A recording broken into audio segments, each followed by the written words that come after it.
What's going on, world? Back outside.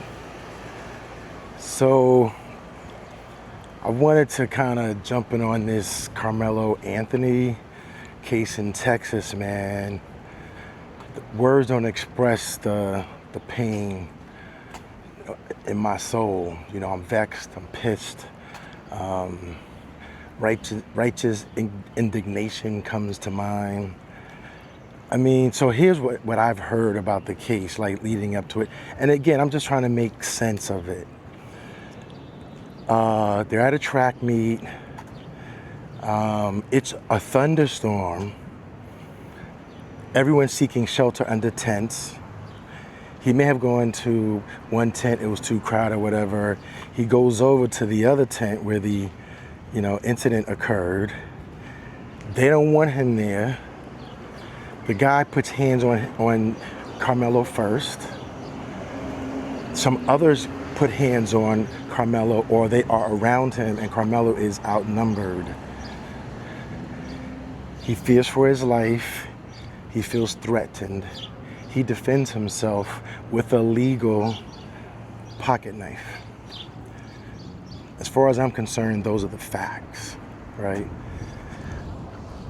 Unfortunately, a young man lost his life.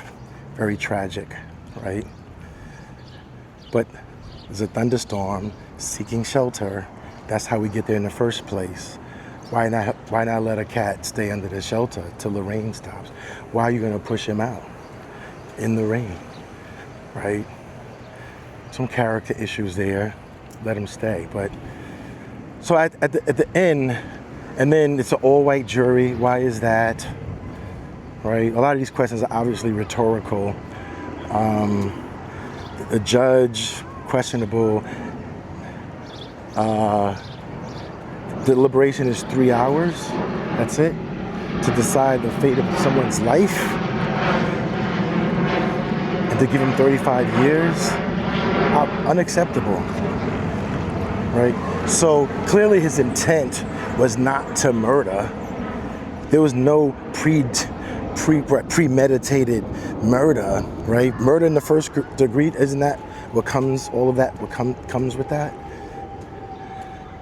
I mean, manslaughter, accidental homicide, maybe. Were those any considerations? Obviously, there should be some consequence, but it ain't right. So let's see what happens with the appeal. What do we all do about this? I think I'm open to ideas.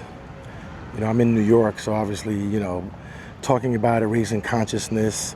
Hopefully people of import and influence and positions will have a collective voice, and that voice will be heard, and then, maybe different lawyers. And again, in the appeal, hopefully that wins. In Texas, what do you guys do? Do you guys boycott? Peacefully, obviously. I think where you spend your money is the key to this whole thing. And also doing more of the investigation of the relationship between the judge and the dad and that type of thing. But at the end of the day, in my mind, loss of life, unnecessary, could have been avoided if human beings were just being good human beings. People are bringing up Carmelo Anthony's past, the other boy's past. He's a bully. Okay, all of that may have influenced them or him, the victim, right, the deceased, to make some bad decisions. But barring all of that, rainy day, yeah, I don't know what else to say.